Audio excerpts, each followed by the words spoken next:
할렐루야. 네. 좀 많아진 것 같습니다. 네. 제가 오늘이 마지막인 걸 어떻게 알고 이렇게 많이 오셨어요. 네. 오늘도 우리 하나님 예배하시기 위해서 함께 하신 여러분들 주님의 이름으로 축복합니다. 네, 신년 특세 끝나고 특별히 오늘이 벌써 오늘부터 시작해서 두 번째 주가 시작이 됐습니다. 우리가 알게 모르게 한 일주일을 그냥 지나갔습니다. 네, 주일로서는 오늘이 첫 번째 주일이지만 시간상으로는 두 번째 주죠. 어떻게 한 일주일 살아보니까 어떠십니까? 금년에 대한 감이 이렇게 오십니까? 좋은 느낌? 네. 아멘. 네. 혹시 설령 아니라고 하더라도 아직 비가 나기 이르죠, 그죠? 이제 6일밖에 안 지났으니까. 사실 새해가 이렇게 시작됐을 때 이때쯤에 가장 안타까워 보이는 사람은 무언가 벌써 실패를 경험한 사람보다는 이미 새해가 시작이 됐는데 아직도 작년을 살고 있는 사람이 아닐까 싶습니다. 그렇잖아요, 그죠? 내가 버스를 놓쳤는데 놓친 버스만을 계속 바라보면서 그 뒤에 아무것도 생각을 안 하는 그런 사람 정말 안 된 사람이 아닐까 싶습니다. 좀 과격한 비유일 수 있지만 어찌 보면 이런 사람들은 비커에 담겨져서 이렇게 알코올 램프에 점점 달궈지고 있는 물속에 들어가 있는 개구리 같은 생각이 좀 들기도 하는 것 같아요. 큰 통증은 없지만 알게 모르게 점점 이렇게 저쪽으로 가고 있는 거죠. 우리가 그런 사람이 되지 않았으면 좋겠다는 생각이 들어요. 새해가 시작이 됐으면 새해답게 무언가 좀 가슴 뛰는 느낌으로 살아봤으면 좋겠다. 그런 사람들 태도가 다르잖아요. 그죠? 특별히 신앙적인 면에 있어서 이전에 내가 넘지 못했던 어떤 선을 한번 넘어보겠다. 드디어 내가 한번 경험해보겠다. 이런 것들을 한번 해보는 우리 2주 전에 말씀 나눴을 때처럼 한번 내 자신을 던져보고 도전해보는 그런 뜨거움으로 올 한 해를 살아가는 여러분 되시기를 주님의 이름으로 축복합니다. 그런 마음으로 우리 항상 저랑 설교하면 우리 항상 말씀 나누기 전에 인사하고 지나가죠. 그죠? 오늘 인사할 때 이런 마음을 담아서 이 뜨거움을 가지고 새해를 새해답게 삽시다. 새해는 정말 새로운 복들을 많이 받으십시오. 이런 마음을 담아서 우리 이렇게 인사하고 한번 시작하면 어떨까 하는 생각이 들어요. 네. 뭐라고 인사할까요? 네. 네. 참 복스러우시네요. 네. 이렇게 옆에 있는 분들 보시면서 인사하겠습니다. 시작.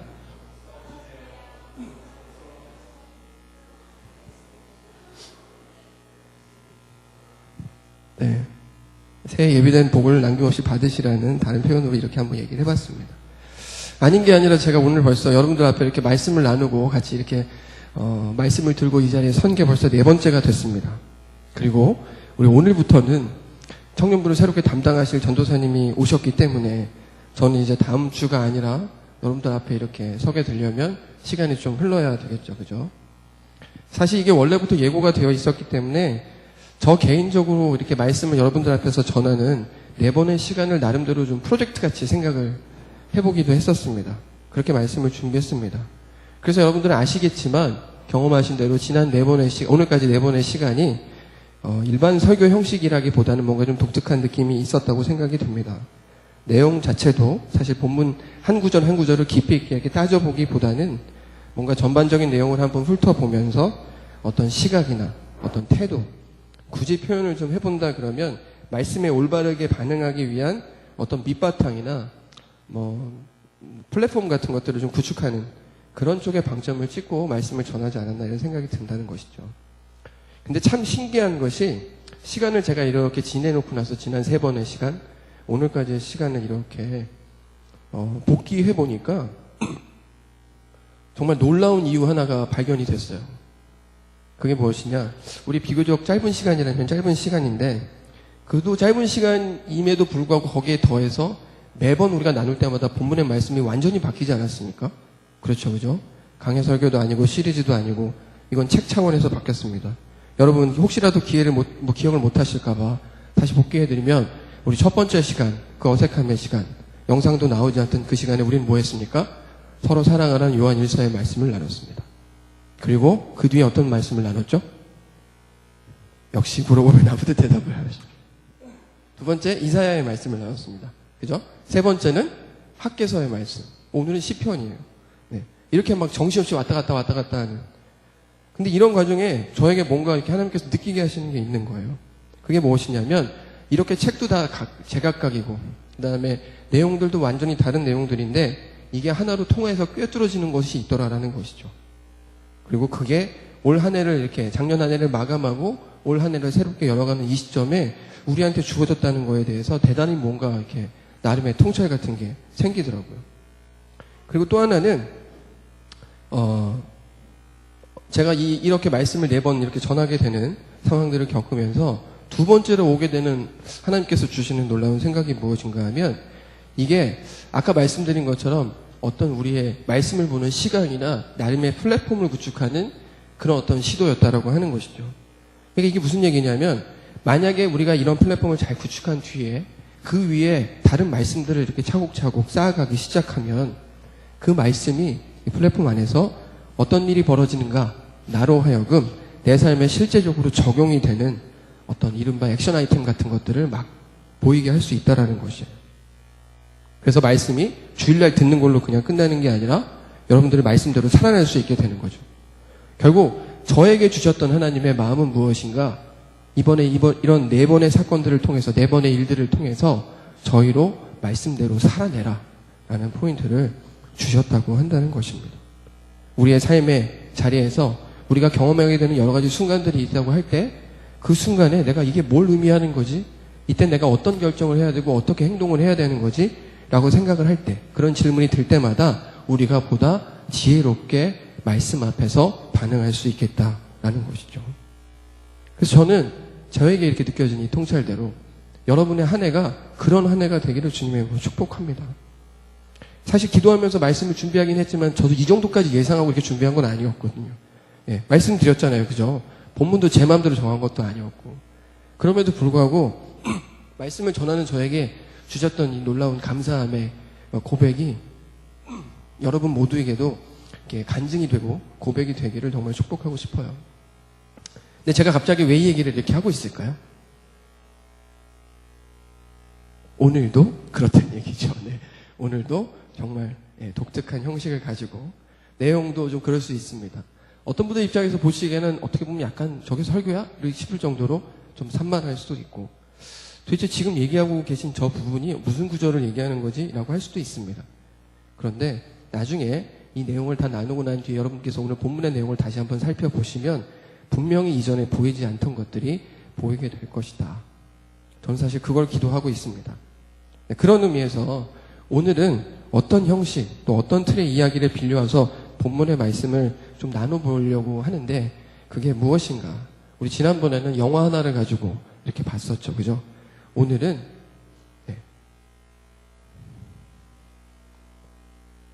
이건 제목이죠. 그죠? 오늘은 바로 이 야구 이야기를 좀 해보려고 합니다.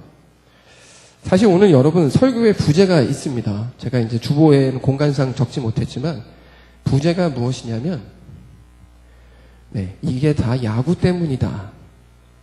이런 부제를 좀 제가 붙여왔어요. 사실 제가 이렇게 슬라이드에 준비한 것처럼 이게 다 야구 때문이다. 이게 책 이름이거든요. 이 책 여러분 혹시 읽어보신 적 있으십니까? 나름대로 유명한 책인데 한번 읽어보시면 너무 재밌습니다. 시인인 분이 본인이 사회인 야구를 경험하면서 쓴 책이에요. 되게 재밌습니다. 근데 저는 오늘 어쨌든 이 야구의 틀을 가지고 이 말씀을 풀어보고 그 결과 우리가 본문을 해석하는 어떤 그 틀과 맞닿아 있는 어떤 주제 혹은 어떤 키워드 하나를 좀 짚어볼까 합니다. 근데 그 키워드가 무엇인지는 제가 조금 이따가 말씀을 드리도록 하겠습니다. 틀을 제가 야구를 가지고 말씀을 드리겠다고 했잖아요. 그래서 저에게는 하나의 큰 리스크가 있습니다. 혹시 여러분들이 야구를 싫어하시면 어떡하나? 야구를 잘 모르시면 오늘 이 나른한 오후에 이 말씀을 나누는 시간 여러분 환상을 보실 수도 있잖아요. 그죠? 여기서 혹시 야구 좋아하십니까? 네네. 감사합니다. 사실 저 되게 야구 좋아하거든요. 저는 보는 것도 좋아하고 하는 것도 대단히 좋아하는데 제가 특별히 야구를 이렇게 하게 되면 하게 되는 기회가 생겼을 때 제가 주로 맡게 되는 포지션이 뭘까요? 네. 포수를 하고 있습니다. 포수를. 근데 사실 그런 면이 좀 맥이 맞닿아 있는 것 같아요. 제가 이 야구라는 스포츠가 참 매력적인 스포츠다라고 느껴지는 부분이 다름 아니라 이 스포츠에 대단히 전략적인 면이 숨어 있다라고 하는 것입니다. 그리고 한편으로는 심리적인 공략의 포인트가 대단히 많다고 하는 것이죠. 축구나 농구처럼 타임을 부를 때까지 쉴 새 없이 계속 움직여야만 되는 그런 야구가 아니라 마치 바둑이나 장기처럼 한 수를 놓고 한 번 쉬고 한 수를 놓고 한 번 쉬는 것처럼 매 타석에 사람이 등장할 때마다 공을 한 번 던지고 다음 공을 던질 때까지 한 번씩 쉬면서 끊임없이 사인을 주고받고 끊임없이 작전이 변경이 되는, 그게 참 매력적이다 이렇게 느껴지는 부분인데, 제가 인생을 조금 더 살아보게 되고 그리고 특별히 목회를 하게 되면서부터는 이 야구에서 우리의 삶의 모습을 대단히 많이 발견하게 되는 것 같아요. 그래서 이른바 야구가 곧 삶이구나, 삶이랑 정말 똑같구나, 이런 것들의 느낌을 되게 많이 받게 되는 것 같습니다. 사실 야구가 얼마나 이렇게 삶과 비슷한가, 이 안에서 얼마나 삶의 큰 통찰을 느낄 수가 있는가, 이걸 제가 얘기하려면 그 얘기만 해도 한 2박 3일 수련회를 해도 모자랄 거라는 생각이 듭니다. 그 얘기를 다 할 수는 없지만 오늘 이 시간 그중에 특별히 그 이유 하나만을 좀 골라서 나눠본다고 할 때, 저는 이 야구라는 것이 가지는 그 치열함, 그 프로야구의 그 치열함에 우리의 삶이 투영되는 이유가 있다라고 보는 것입니다. 여러분 혹시 드래프트라는 말 들어보신 적이 있습니까? 사전적인 의미는 원래 원고의 초안 혹은 은행이 발행한 수표 뭐 이런 뜻을 가지고 있다고 해요. 그런데 야구에서 이 드래프트라고 하는 것은 어떤 거냐면 흔히 말하는 신인 선수를 지명하는, 프로야구팀이 신인 선수를 이렇게 뽑게 되는 절차를 우리가 드래프트라고 얘기를 하는 것이죠. 근데 여러분 이 과정에서 각 팀에 선발되는 인원은요, 그 드래프트 행사에 참여한 사람들 중에 극히 일부만 해당된다고 할 수 있습니다. 일부만 선발된다고 하는 것이죠. 제가 아까 전에 설교의 부제가 이게 다 야구 때문이다 라는 얘기를 하면서 책 제목을 말씀을 드렸는데, 이 드래프트와 관련된 재미있는 내용의 표현이 이 책에 등장을 합니다. 그래서 제가 오늘 그 부분을 잠깐만 좀 읽어드리겠습니다.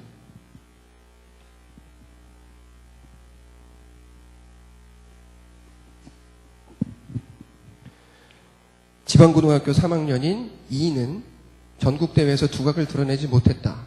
같은 지역의 라이벌에게 이상하게 한두 점 차로 지는 바람에 지역 예선을 통과하지 못한 대회가 많았다.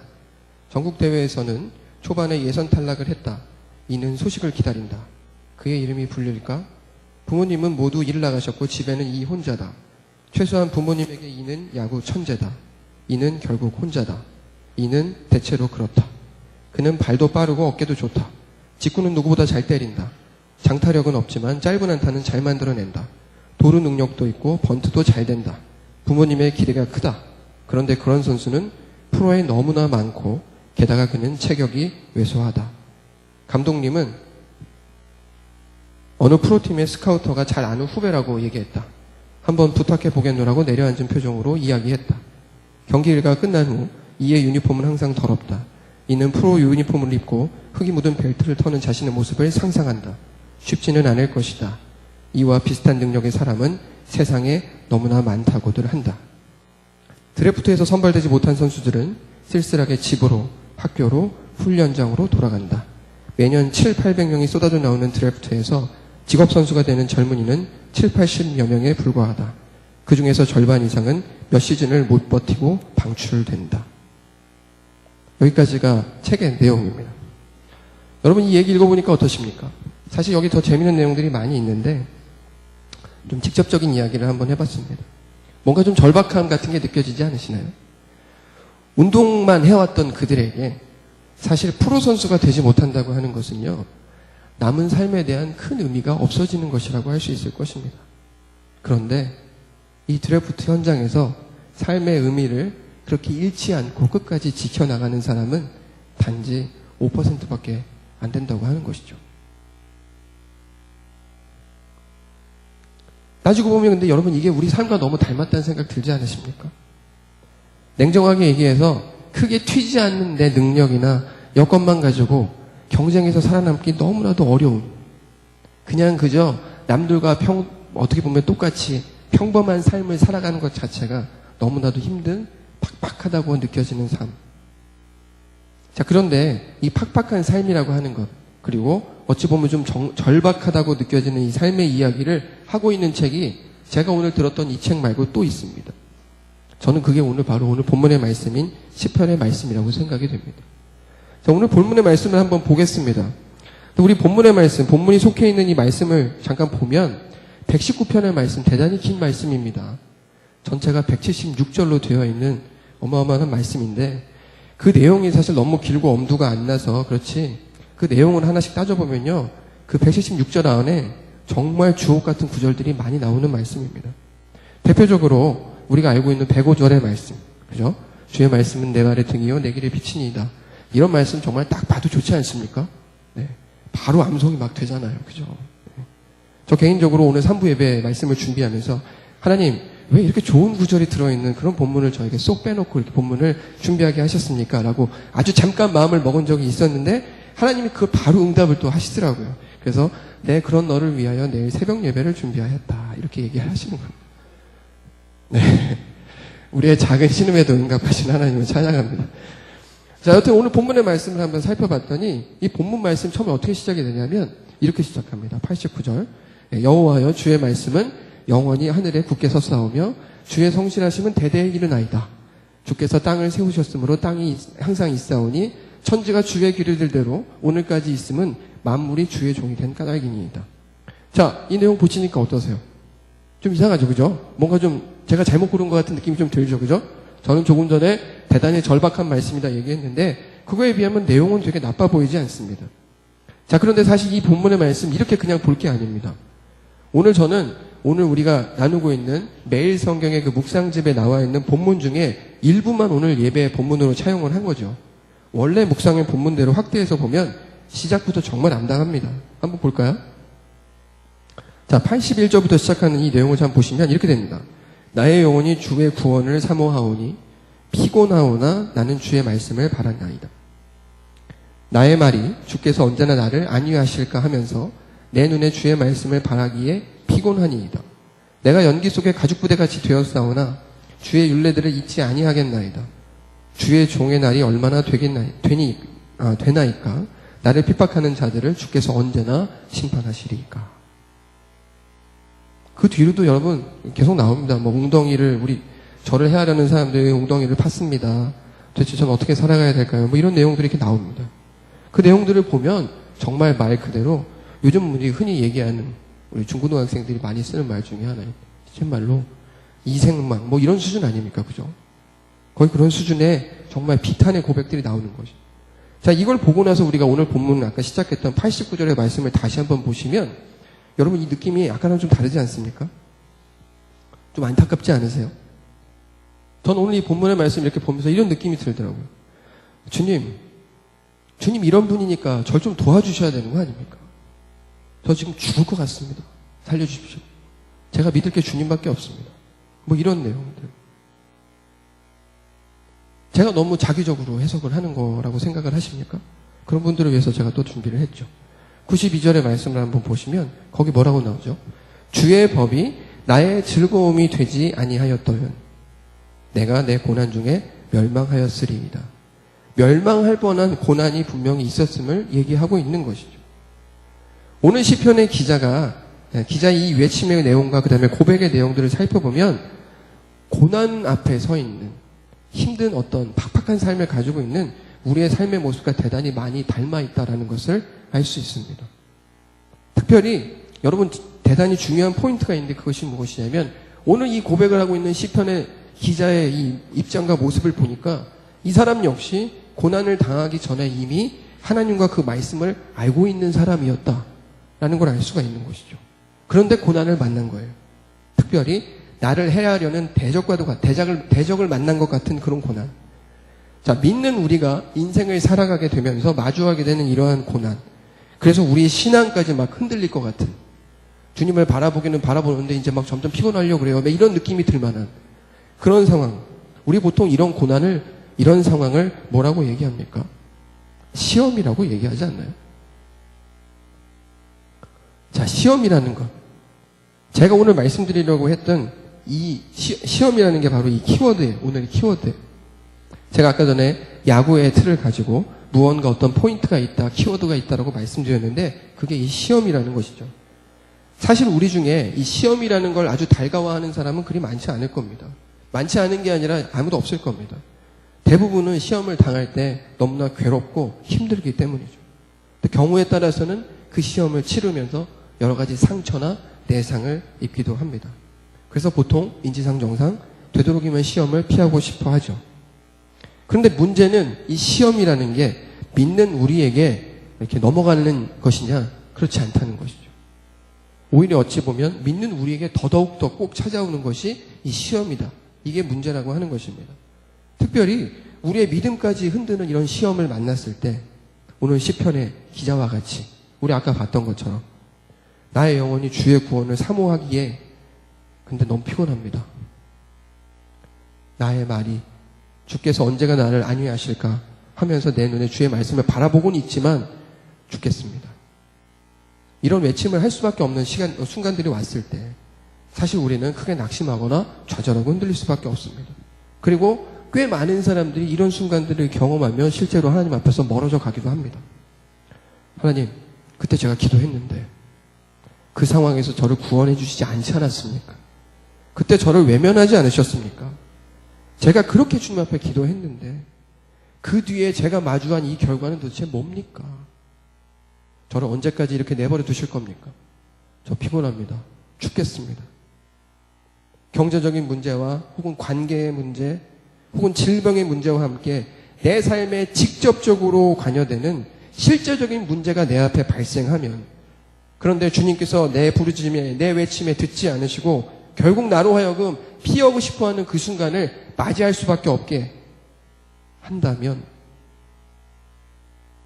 여러분 어떠세요?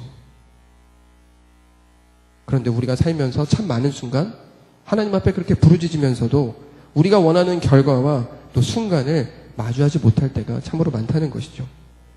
그리고 그럴 때 보통 참 많은 마음의 어려움과 함께 시험이 찾아오게 한다는 것입니다. 자, 목회자인 저에게 있어서도 사실 이런 순간은 솔직하게 말씀드리건데 피할 수 없다는 것이 제 솔직한 심정이에요. 물론 그렇다고 해서 제가 나 목사 안 해. 하나님, 네, 전 됐습니다 이제 뭐 이렇게 얘기하지 그런 정도는 아니지만 마음이 어렵거나 너무 비참하고 마음이 너무나도 아플 때가 있다는 것이죠. 자, 사랑하는 여러분, 그런데요, 바로 이럴 때, 이렇게 힘들 때, 이렇게 어려울 때 우리를 확실하게 탁 든든히 잡아주는 게, 그리고 위로해주는 게 뭔지 아십니까? 결론부터 말씀드리면 그게 말씀이에요. 제가 목사이기 때문에, 그리고 이 자리가 지금 설교하는 자리이기 때문에 제가 이렇게 얘기하고 있는 게 아니고요.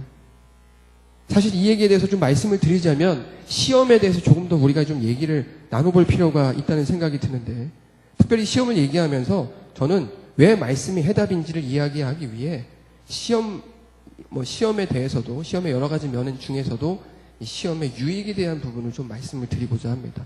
딱 두 가지만 제가 말씀을 드리겠습니다. 먼저 이 첫 번째 시험으로 통해서 우리가 받을 수 있는 유익 중에 하나는 시험이라는 것이 결국 나를 좀 더 크게 만들 수 있다는 것이죠. 일견, 여기까지도 참 팔자 좋은 얘기 하십니다 라고 얘기할 수도 있어요. 듣기 좋은 소리처럼 들릴 수 있지만 그럼에도 불구하고 제가 얘기 안 할 수가 없는 것이 무엇이냐면 분명 시험이라는 건 내 약점을 발견할 수 있게 만든다는 것이에요. 특별히 나로 하여금 어떤 반복적인 실패를 경험하게 하는 문제들 앞에 내가 섰다. 그리고 그 가운데 내가 시험이 든다면 그거는 반드시 내 안에 해결해야만 하는 고질적인 약점이 내 안에 있음을 얘기해 주는 것이 될 수 있다는 것이죠. 자, 우리 이쯤에서 다시 한번 야구의 이야기로 한번 돌아가 보겠습니다. 경기를 하는 동안 모든 선수들은 지속적으로 시험의 순간을 수차례 경험합니다. 자, 특별히 매 순간 이 타석에 들어서는 순간이 될 때마다 시험이 시작되는 것이죠. 자, 그럴 때 어떤 타자가 몸쪽 공의 약점을 보인다. 그러면 상대팀 투수와 포수는 어떻게 합니까? 그 약점을 보이는 몸쪽 공을 지속적으로 공략합니다. 어떻게 할 때까지요? 그 사람이 극복할 때까지. 반대로 특별한 코스나 특별한 구종의 약점을 가지고 있는 투수가 있다고 한다면 타자들 역시 그것을 절대로 가만두지 않습니다. 어떻게든 공략을 하려고 하는 것이죠. 자, 이렇듯이 우리가 시험을 당할 때 우리는 우리가 가지고 있는 약점을 발견할 수 있다는 것이에요. 그리고 반대로 공략의 포인트를 찾아낼 수도 있다는 것이죠. 자, 오늘 본문의 말씀, 제가 자꾸 야구 얘기만 하니까 무슨 야구단에서 온 사람처럼 보일 수도 있는데, 본문의 말씀에도 오늘 85절의 말씀에 보면 그와 비슷한 얘기가 나옵니다. 자, 85절의 말씀 볼까요? 거기 어떻게 되어 있냐면, 주의 법을 따르지 아니하는 교만한 자들이 나를 해하려고 웅덩이를 팠나이다. 주의 법을 따르지 않는 교만한 자들이다. 이렇게 표현되어 있는 부분 여러분 잘 한번 보세요. 이게 이렇게 보일 수도 있지 않습니까? 내 안에 주의 법을 따르지 아니하는 교만한 부분이, 혹은 내 안에 주의 법을 따르지 아니하는 자들이 공격을 할 때 그 공격에 반응할 만한 모습이 있기 때문에 라고 볼 수 있지 않냐는 것이죠. 결국 이 시험이라고 하는 것은 어떤 면에서 우리로 더 클 이유를 발견하게 해준다고 할 수도 있는 것이에요. 그래서 우리로 하여금 결국 더 성장하게 만든다는 것이죠. 그리고 또 하나, 반복되는 시험이 우리를 크게 만드는 또 하나의 이유가 있다면 그것은 무엇인가? 이전에 치렀던 시험이 나로 하여금 더 큰 시험을 마주할 수 있게, 치를 수 있게 해준다는 것입니다. 따지고 보면 우리가 옛날 학창시절 때 겪었던 수많은 모의고사들, 그런 것이고, 운동선수들이 맨날 중요한 시합 전에 가지는 자체 청백전, 혹은 이런저런 시뮬레이션 게임, 이런 것들이 다 그런 걸 의미하는 거 아니겠습니까? 이렇듯 시험은 우리로 하여금 이전의 우리 모습보다 더 크게, 강하게, 우리를 더 온전하게 만든다는 것입니다. 두 번째로 이 시험이라는 것에 대한 유익을 이야기해 본다면, 이 시험이라는 것이 여러분 의외로 시험 때문에 나로 하여금 나와 함께하는 사람들을 붙여주신다라는 것 알고 계십니까? 사실 관계의 깨어짐 같은 것들을 경험한 시험을, 그런 거와 관련된 시험을 겪어보신 분들에게는 이 말이 도무지 동의가 안 되실 수도 있을 겁니다. 사실이죠. 근데 이건 정말 사실입니다. 왜냐하면 이 시험이라는 걸 치르다 보면 여러분 결국 절절한 나만의 스토리라는 게 생기잖아요. 삶의 궤적이라고 할 수 있는. 정말 절박하게 매달리고 최선을 다하고 다시 도전하고 하면서 내 안에 여러 가지 스토리가 생기게 되는데, 그러면서 무엇이 드러나는가? 나의 정체가 드러나게 된다고 하는 것이죠. 여기까지만 근데 끝나는 것이 아니에요. 그렇게 내 스토리가 이야기가 되어지고 내 정체가 드러나게 되면 어떠한 일들이 벌어지는가? 궁극적으로는요, 나를 알아보는 사람들이 생기기 시작합니다. 성경에는 이와 관련된 수많은 이야기들이, 수많은 인물들의 이야기들이 등장합니다. 특별히 오늘 시편 119편에 저자로 추정이 되고 있는 다윗의 경우도, 여러분 생각해 보시면 그 삶이 사울로부터 기름을 받고 난 뒤에 바로 왕이 됐나요? 그렇지 않았죠. 실제로 왕이 되기까지 정말 얼마나 많은 어려움과 고난의 시간들을 겪었습니까? 또 시험의 순간들을 극복했습니까? 근데 너무나도 아이러니하게도 그가 이후에 왕이 되어서 나라를 다스리는데 함께 했던, 그에게 힘을 보태줬던 정말 그의 진짜 편, 그가 믿을 수 있는 그의 측근들은 대부분 그가 예전에 쫓겨다닐 때 함께 만나서 함께 했었던 이른바 아둘람 굴에서 만났던 사람들, 아둘람 공동체의 사람들이었습니다. 시험이라는 것이 힘들죠. 근데 그 힘든 것들을 통과해 나갈 때 나만의 스토리와 함께 나라는 사람을 알아보고 또 내가 알아챌 수 있는, 나도 그걸 겪어봤기 때문에 저 사람이 어떤 사람인지 알겠다라고 하는 그런 사람들을 만나게 하는 힘이 있다고 하는 것입니다. 그리고 마지막으로 우리는 시험 앞에 겸손해지잖아요. 그것이 우리로 더 많은 사람들을 만나게 할 수 있다라고 하는 것입니다. 결국 이로 인해서 시험은 우리에게 더 많은 사람들을 붙여주시는 유익이 있는데, 영적인 시험은요, 여기에 단 하나의 유익이 더 있습니다. 그게 무엇이냐면, 그리고 그것이 바로 우리가 이 시험을 극복하는 놀라운 해결의 열쇠가 될 수 있다고 하는 것인데, 그것이 무엇인가? 이 시험이라는 걸 통과할 때 나를 알아보는 사람들이 생길 뿐만 아니라 나를 알아보시는 하나님을 발견할 수 있다는 거예요. 그리고 내가 새롭게 알아챌 수 있는 하나님 그분의 모습이 경험되어진다라고 하는 것입니다. 여러분, 저는 이거를 이렇게 표현을 좀 해보면 어떨까 싶어요. 선수는 선수를 알아본다. 여러분, 이게 중요합니다. 여러분이 진짜 진정한 선수가 되어서 선수 하나님을 발견할 수 있어야 이것이 시험의 놀라운 유익으로 우리에게 남을 수 있다고 하는 것이에요. 말씀이라는 것이 그냥 쓰여진 글자일 때, 여러분 겪어봤잖아요. 그게 무슨 힘이 됩니까? 하얀 건 종이고 까만 건 글씨다. 그럴 때 그 말씀 자체가 이게 무슨 부적입니까? 이게 무슨 힘이 될까요?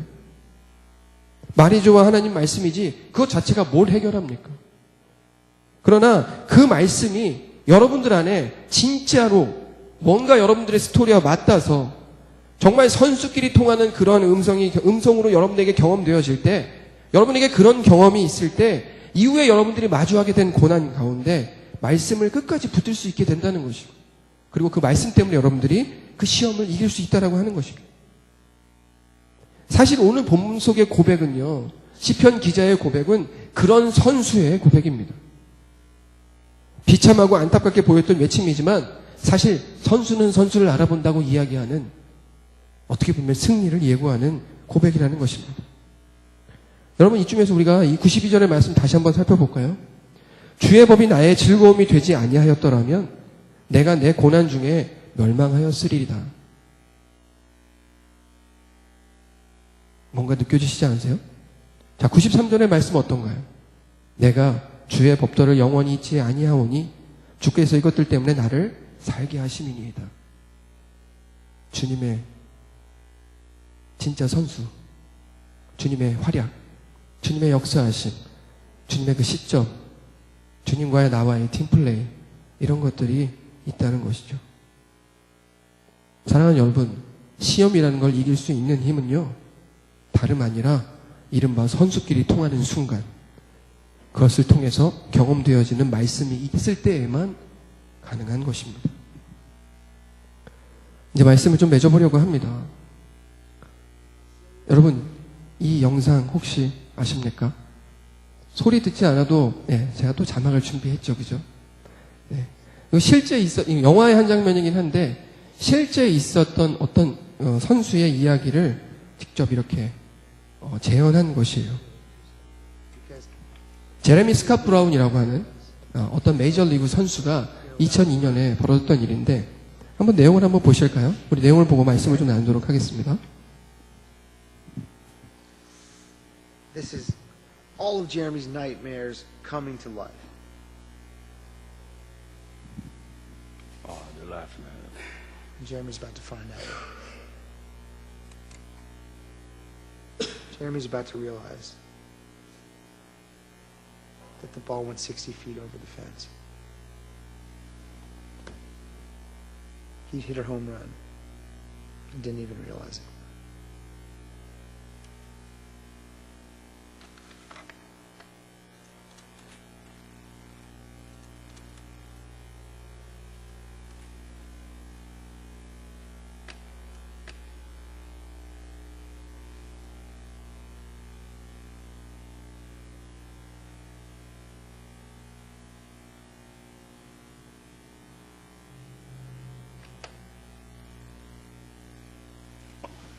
How can you not be romantic about baseball?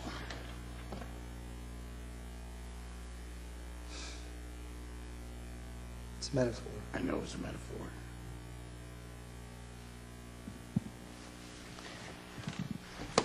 Okay. 네, 제가 제일 좋아하는, 대단히 좋아하는 영화 중에 하나인 머니볼이라고 하는 영화의 한 장면입니다. 자꾸 왜 저 사람은 영화만 가지고 얘기를 하냐 그럴까봐 제가 오늘은 영화를 틀지 않으려고 했지만, 야구의 이야기로 봐주시고, 사실 이 영화는 얘기할 게 정말 많기 때문에 나중에 우리 귀한 청년들과 다시 한번 이야기할 기회가 있었으면 좋겠습니다. 이게 제가 풀어서 말씀드리면 이런 내용이었습니다. 제레미 스캇 브라운이라고 하는 선수가 있었어요. 근데 이 선수는 여러 가지 문제, 특별히 체중이 너무 많이 나가는 문제 때문에 안타를 치지 않든 2루 이상을 밟아본 적이 없는 사람입니다. 항상 1루까지밖에 못 갔던 사람이에요. 여러분, 야구를 조금이라도 좋아하시는 분들 이런 얘기 들어보신 적 있으시죠? 이대호 야구하는 소리, 이대호 도루하는 소리 한다. 이런 얘기 들어보신 적 있으시죠? 네. 그것과 비슷한 상황이에요. 근데 이 사람이 부푼 꿈을 안고 메이저리그에 진출했다가 사실 바로 마이너리그로 강등이 됩니다. 그래서 약 12년 동안 마이너리그 생활을 하다가 우연치 않은 기회에 메이저리그 기회를 잡았어요. 그리고 경기에서 무언가 보여주겠다고 마음을 먹었고 타석에 들어서서 배트를 휘둘렀는데 홈런을 쳤습니다. 근데 그간의 본인의 경험이 이 사람으로 하여금 자기가 얼마만큼 타구를 날렸는지 보지 못하게 만들었어요.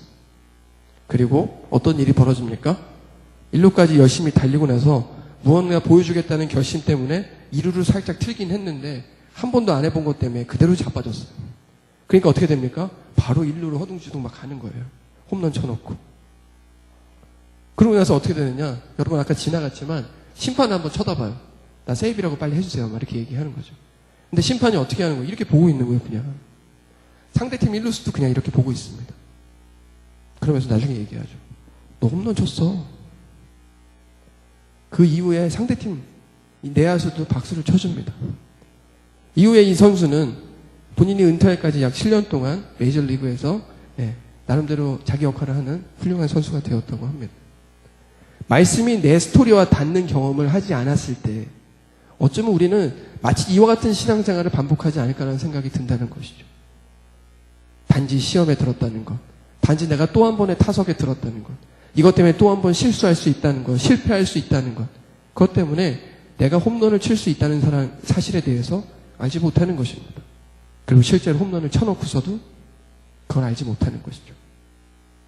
이미 승리하신 하나님, 그 하나님이 나와 상관이 있는 선수끼리 통하는 진짜 팀과 팀의 사람으로 만나지 않을 때, 그런 존재로 맞닿지 않을 때 우리는 이와 같은 일을 반복하지 않을까.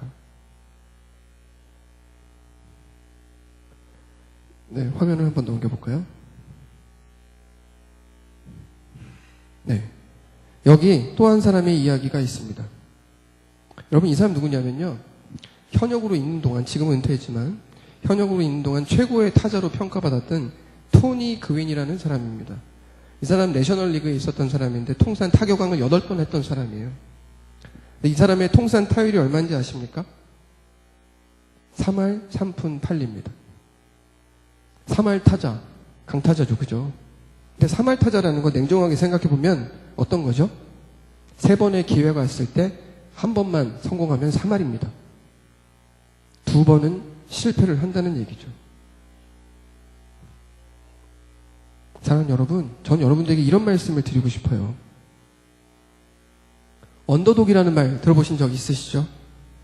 투견 싸움 같은 걸 할 때, 시합을 할 때 궁지에 몰린 개, 투견 시합을 하다가 밑에 깔려서 싸움에서 져서 밑에 깔린 개를 뜻하는 이 언더독이라는 말, 보통의 경우 시합을 하거나 경기를 할 때는 너무나도 전력이 약한 약체를 가리킬 때 쓰는 말입니다. 그런 이야기를 할 때 우리 언더독이라는 말을 쓰는데, 이 언더독이라는 말이 사실 의미가 있고 사람들에게 회자되는 건 무엇 때문인지 아십니까? 반전 때문이에요. 그 언더독이라고 불리던 그 사람들이, 그 사람이 무언가 홈런을 친다는 것입니다. 언더독 효과, 고난과 역경을 극복하고 마침내 드러낸 그 뜨거운 스토리에 사람들은 감동하고 열광합니다. 이게 진짜인 것이죠. 그 스토리가 너무 뜨거운 거예요. 내가 약하면 약할수록. 그리고 그것이 우리 영적 생활 가운데는 언제 우리에게 경험되어 줄 수 있는가? 우리의 상황이 어렵다는 것 때문에, 우리가 가지고 있는 게 없다는 것 때문에, 그것 때문에 중요한 것이 아니라, 거기에 좌우되는 것이 아니라, 내가 과연 선수인 하나님을 알아보고 있고 나를 선수로 대해주시는 하나님과 내가 만났는가 라는 것이죠. 사랑하는 여러분, 하나님 앞에 마음의 합한 자라고 인정함을 받았던 다윗이라는 사람, 여러분 잘 아실 겁니다. 근데 따지고 보면 마음의 합한 자다, 이게 뭘 의미하는지 아십니까? 그만큼 시험을 많이 겪었다는 걸 의미하는 거예요. 시험을 겪으면서 그 시험 앞에 자기 자신의 스토리와 진가를 드러내니까, 모든 시험에서 그렇게 다 승리하거나 다 홈런을 친 건 아니지만, 그럼에도 불구하고 그 시험들을 겪으면서 마침내 그렇게 선수끼리 통하는 무언가를 하나님과 나 사이에 경험한 사람이기 때문에 다윗은 하나님과 그 마음이 합했다라고 인정을 받은 것입니다. 사랑하는 여러분, 우리가 살아가는 오늘은 어제 죽으니까 그토록 바라던 내일이었다는 이야기가 있습니다. 따지고 보면 야구에서 타석은요, 주전 선수에게만 허락되어지는 기회입니다. 후보에게는 보장되지 않는 것입니다. 시험 역시 그렇습니다. 그리고 그 시험이 없는 소망, 고난이 전혀 없는 가운데 이야기하는 소망은 결국 아무 의미가 없는 것입니다. 내가 타석에 들어설 때에만 이 모든 것의 의미가 부여되기 시작한다는 것이죠. 앞서 말씀드린 것처럼 저는 오늘까지 지난 4주 동안 요한일서의 이야기로 내 안에 지워지지 않는 하나님의 흔적이 있는가, 이사야서의 이야기를 이야기하며 내 자신을 던지며 도전하라. 도전하는 자만이 예수님을 볼 수 있다. 학개서의 말씀을 통해서 부흥이라는 것은 내 안에 있는 것이 깨어날 때 회복된다. Rise the night 뭐 이런 얘기 한 적이 있었죠. 그리고 마지막으로 시험 앞에서 하나님과 통하는 반전을 경험하라. 이렇게 말씀을 나눴습니다. 기억하고 도전하고 회복하고 통하는 것. 이게 뭘까요? 제가 지난 4주간의 말씀을 통해 깨달았던 단 한 가지. 하나님을 의식하는 삶을 살라는 것이에요. 하나님으로부터의 오는 것을 기대하는 삶을 살라는 것이에요. 여러분, 올 한 해를 그 어느 때보다 정말 놀랍게, 여러분의 삶에서 놀랍게 기억되어지는 한 해로 만들고 싶습니까? 그렇다면 올 한 해 하나님으로부터 오는 무언가를, 하나님과 나 사이에 통하는 무언가를 뜨겁게 갈망하는 한 해가 되시기를 주님의 이름으로 축복합니다. 그리고 그 어느 때보다 뜨겁게 하나님을 경험하는 올 한 해가 되세요. 여러분들의 남은 삶의 자리, 그리고 그 삶의 순간들이 바로 그런 순간이 돼서 내가 안타를 못 칠 때도 있고 삼진을 당할 때도 있고 아니면 땅볼을 치고 나가 죽을 때도 있지만 결국 그 모든 것이 쌓이고 쌓여서 나라는 사람의 스토리가 나를 만들고 나를 주변 사람들에게 드러내고 하나 되게 만들고 마침내 선수이신 하나님이 나를 알아보는 그런 놀라운 순간들로 경험되어지는 올 한 해를 살아간 여러분 되시기를 주님의 이름으로 축복합니다.